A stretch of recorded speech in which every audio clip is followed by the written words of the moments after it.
ఈ వీడియోలో క్రౌన్ పరిపాలనలోని భారత ప్రభుత్వ చట్టాల గురించి తెలుసుకుందాం. Hi friends, welcome to my channel AKSTK point. మొదటిగా భారత ప్రభుత్వ చట్టం 1858. ఇది భారత చరిత్రలో ఒక అత్యంత ముఖ్యమైన మలుపు. 1857 సిపాయిల తిరుగుబాటు ఫలితంగా బ్రిటిష్ పార్లమెంట్ ఈ చట్టాన్ని ఆమోదించింది. దీనిని భారత సుపరిపాలన చట్టం అని కూడా పిలుస్తారు. ఈ చట్టంలోని ముఖ్య అంశాలను ఇప్పుడు చూద్దాం. ఈ చట్టం భారతదేశంలో కంపెనీ పాలనను రద్దు చేసింది. భారతదేశ పరిపాలనా బాధ్యతలను నేరుగా బ్రిటిష్ రాజు లేదా రాణి చేతుల్లోకి ప్రత్యక్షంగా వెళ్ళింది. నవంబర్ 1, 1858 సంవత్సరంలో బ్రిటిష్ రాణి విక్టోరియా భారత పరిపాలనా అధికారాలు చేపడుతూ ఒక ప్రకటన జారీ చేసింది. దీనిని విక్టోరియా మహారాణి ప్రకటన అంటారు. ఇండియన్ గవర్నర్ జనరల్ హోదాను వైస్రాయ్ ఆఫ్ ఇండియాగా మార్చారు. వైస్రాయ్ అంటే బ్రిటిష్ రాణికి ప్రతినిధి. భారతదేశపు మొదటి వైస్రాయ్గా లార్డ్ కానింగ్ నియమితులయ్యారు. బ్రిటిష్ పాలిత రాష్ట్రాల్లో గవర్నర్ జనరల్గా, స్వదేశీ సంస్థానాల్లో వైస్రాయ్గా వ్యవహరిస్తారు. 1784 ఫిట్స్ ఇండియా చట్టం ద్వారా ఏర్పడిన బోర్డ్ ఆఫ్ కంట్రోలర్స్ అండ్ 1773లో వచ్చిన కోర్ట్ ఆఫ్ డైరెక్టర్స్ అనే ద్వంద్వ పాలన రద్దు చేశారు. భారతదేశ వ్యవహారాలను పర్యవేక్షించడానికి బ్రిటన్ క్యాబినెట్లో భారత రాజ్య కార్యదర్శి అనే కొత్త పదవిని సృష్టించారు. ఇతనికి సహాయం చేయడానికి 15 మంది సభ్యులతో కూడిన కౌన్సిల్ ఆఫ్ ఇండియాను లండన్లో ఏర్పాటు చేశారు. భారతీయులను శాంతింపచేయడానికి ల్యాబ్ సిద్ధాంతాన్ని నిలిపివేసి భారతీయ పాలకులకు దత్తత తీసుకునే హక్కును తిరిగి కల్పించారు. నెక్స్ట్ 1821 ఇండియన్ కౌన్సిల్ చట్టం. భారత రాజ్యాంగ మరియు రాజకీయ చరిత్రలో ఒక ముఖ్యమైన మైలురాయి. 1857 తిరుగుబాటు తర్వాత భారతీయుల సహకారం అవసరమని గుర్తించిన బ్రిటిష్ గవర్నమెంట్ పరిపాలనలో వారిని భాగస్వామ్యం చేయడానికి ఈ చట్టాన్ని తీసుకువచ్చింది. ఈ చట్టంలోని ప్రధాన అంశాలు: చట్టాల తయారీ ప్రక్రియలో భారతీయులకు మొదటిసారిగా అవకాశం కల్పించారు. భారతీయులకు శాసన నిర్మాణంలో, పాలనలో భాగస్వామ్యం కల్పించారు. లార్డ్ కానింగ్ 1859లో పోర్టుఫోలియో విధానాన్ని ప్రవేశపెట్టారు. ఈ విధానానికి ఈ చట్టం చట్టభద్రత కల్పించింది. దీని ప్రకారం కౌన్సిల్లోని ప్రతి సభ్యునికి ఒక ప్రత్యేక శాఖ బాధ్యతలు అప్పగించింది. 1862లో మద్రాస్, కలకత్తా, బాంబేలో హైకోర్టులు స్థాపించబడ్డాయి. 1866లో 4వ హైకోర్టు అలహాబాద్లో ఏర్పాటు చేశారు. ఈ చట్టం ద్వారా ప్రాతినిధ్య సంస్థలకు నాంది పలికినప్పటికీ శాసన మండలిలకు అధికారాలు చాలా పరిమితంగా ఉండేవి. వారు పరిపాలనను విమర్శించే లేదా ఆర్థిక అంశాలపై చర్చించే హక్కు కలిగి లేరు. 1833 చట్టం ద్వారా తొలగించబడిన ముంబై, మద్రాస్ ప్రెసిడెన్సీల అధికారాలు ఈ చట్టం తిరిగి పునరుద్ధరించింది. ఇది భారతదేశంలో అధికార వికేంద్రీకరణకు పునాది వేసింది. అలాగే బెంగాల్ వాయువ్య సరిహద్దు ప్రాంతం మరియు పంజాబ్లలో కొత్త శాసన మండలిలను ఏర్పాటు చేయడానికి ఈ చట్టం అవకాశం కల్పించింది. అత్యవసర పరిస్థితుల్లో కౌన్సిల్ ఆమోదం లేకుండానే వైస్రాయ్ ఆర్డినెన్స్లు జారీ చేసే అధికారాన్ని ఈ చట్టం కల్పించింది. ఈ ఆర్డినెన్స్ కాలపరిమితి 6 నెలలు. ఈ చట్టం ద్వారా ప్రాతినిధ్య సంస్థలకు నాంది పలికినప్పటికీ శాసన మండలిలకు అధికారాలు చాలా పరిమితంగా ఉండేవి. వారి పరిపాలనను విమర్శించే లేదా ఆర్థిక అంశాలపై చర్చించే హక్కును కలిగి లేరు. నెక్స్ట్ 1892 భారత కౌన్సిల్ చట్టం. భారత జాతీయ కాంగ్రెస్ ఏర్పడిన తర్వాత భారతీయులకు పరిపాలనలో మరిన్ని హక్కులు కావాలనే డిమాండ్తో ఈ చట్టం వచ్చింది. మొట్టమొదటిసారిగా శాసన మండలి సభ్యులకు బడ్జెట్పై చర్చించే అవకాశం మరియు ప్రభుత్వానికి ప్రశ్నలు అడిగే హక్కు కల్పించారు. కానీ ఓటు వేసే హక్కు మాత్రం లేదు. ఎన్నికలు అనే పదాన్ని నేరుగా వాడకపోయినప్పటికీ మున్సిపాలిటీలు, జిల్లా బోర్డులు, విశ్వవిద్యాలయాల ద్వారా సభ్యులను సిఫార్సు చేసే పద్ధతి ప్రవేశపెట్టారు. ఇది పరోక్ష ఎన్నికలకు పునాది. బ్రిటిష్ పార్లమెంటుకు ఎన్నికైన మొదటి భారతీయుడు దాదాబాయ్ నౌరోజీ. గవర్నర్ జనరల్ కార్యనిర్వాహక మండలి సభ్యుల సంఖ్య 16కు పెంచారు. నెక్స్ట్ 1909 మింట్లో మార్కే సంస్కరణలు. దీన్నే భారత కౌన్సిల్ చట్టం అని కూడా అంటారు.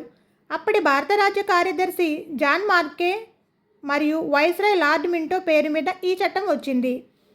భారతదేశ చరిత్రలో అత్యంత వివాదాస్పదమైన అంశం ఇది. ముస్లిం ప్రతినిధులను కేవలం ముస్లిం ఓటర్లే ఎన్నుకునేలాగా చట్టం చేశారు. అందుకే లార్డ్ మింటోను భారతీయ మతతత్వ పితామహుడు అని అంటారు. మతతత్వానికి చట్టబద్ధత కల్పించబడింది. ఎన్నికల వ్యవస్థ ప్రవేశపెట్టబడింది. వైస్రాయ్ యొక్క ఎగ్జిక్యూటివ్ కౌన్సిల్లో భారతీయులకు స్థానం కల్పించారు. మొదటి భారతీయుడు సత్యేంద్ర సిన్హా. ఈయన లా మెంబర్గా నియమితులయ్యారు. సభ్యులు అనుబంధ ప్రశ్నలు అడిగే హక్కును పొందారు. కేంద్ర శాసన మండలి సభ్యుల సంఖ్య 16 నుండి 60కి పెంచారు. భారతదేశ విభజనకు ఈ చట్టమే నాంది పలికిందని జవహర్లాల్ నెహ్రూ వ్యాఖ్యానించారు. 1919 మాంటెంగ్ చెమ్స్ఫర్డ్ సంస్కరణలు. రాష్ట్రాలలో ద్వంద్వ పాలన ప్రవేశపెట్టబడింది. దీని ప్రకారం రాష్ట్రాల అధికారాలను 2 శాఖలుగా విభజించారు. ఫస్ట్ వన్, రిజర్వ్ చేయబడిన అంశాలు. వీటిని గవర్నర్ తన కార్యనిర్వాహక మండలి ద్వారా స్వయంగా నిర్ణయిస్తారు. వీటిలో 28 పాలనాంశాలు ఉంటాయి. ఉదాహరణ పోలీస్, ఆర్థిక, న్యాయం, భూమి శిస్తు వంటి కీలక శాఖలు. సెకండ్ వన్, బదిలీ చేయబడిన అంశాలు. వీటిని గవర్నర్ భారతీయ మంత్రుల సహాయంతో పరిపాలిస్తారు. ఇవి 22 పాలనాంశాలు. ఎగ్జాంపుల్ విద్య, వ్యవసాయం, ఆరోగ్యం, స్థానిక స్వపరిపాలన వంటివి. కేంద్రంలో ద్విసభా విధానం ప్రవేశపెట్టబడింది. మొట్టమొదటిసారిగా కేంద్ర స్థాయిలో భారత శాసనసభను 2 సభలుగా విభజించారు. అంటే ప్రస్తుతం లోక్సభ, రాజ్యసభలాగా. ఎగువ సభను కౌన్సిల్ ఆఫ్ స్టేట్స్ అని, దిగువ సభను సెంట్రల్ లెజిస్లేటివ్ అసెంబ్లీ అని పిలుస్తారు. సెంట్రల్ లెజిస్లేటివ్ అసెంబ్లీ మొదటి అధ్యక్షుడు సర్ ఫెడరిక్ వైట్, మొదటి ఉపాధ్యక్షుడు డాక్టర్ సచ్చిదానంద్ సిన్హా. 1925లో సిఎల్ఏ మొదటి భారతీయ అధ్యక్షుడిగా విఠల్భాయ్ పటేల్ నియమితులయ్యారు.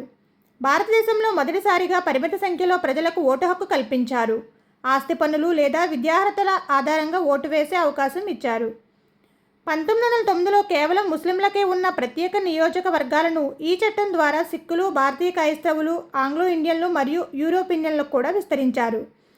లండన్లో భారత వ్యవహారాల కోసం హైకమిషన్ ఫర్ ఇండియా అనే కొత్త పదవిని సృష్టించారు. సివిల్ సర్వెంట్ల నియామకం కోసం ఒక సెంట్రల్ పబ్లిక్ సర్వీస్ కమిషన్ను ఏర్పాటు చేయాలని నిర్ణయించారు. ఈ చట్టం అమలును సమీక్షించడానికి 10 ఏళ్ల తర్వాత ఒక కమిషన్ వేయాలని నిర్ణయించారు. దాని ఫలితమే సైమన్ కమిషన్.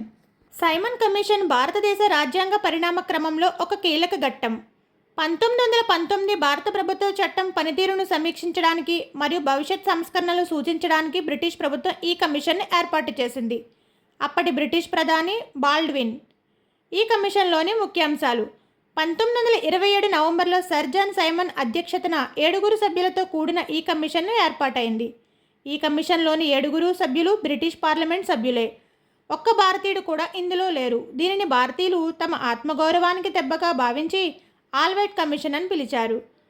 1928 ఫిబ్రవరి 3న కమిషన్ బొంబాయి చేరుకున్నప్పుడు దేశవ్యాప్త హర్తాల్ జరిగింది.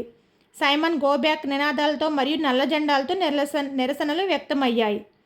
లాహోర్లో జరిగిన నిరసన ప్రదర్శనలో పోలీస్ లాఠీచార్జ్ కారణంగా తీవ్రంగా గాయపడిన పంజాబ్ కేసరి లాలా లజపతి రాయ్ 1928 నవంబర్లో మరణించారు.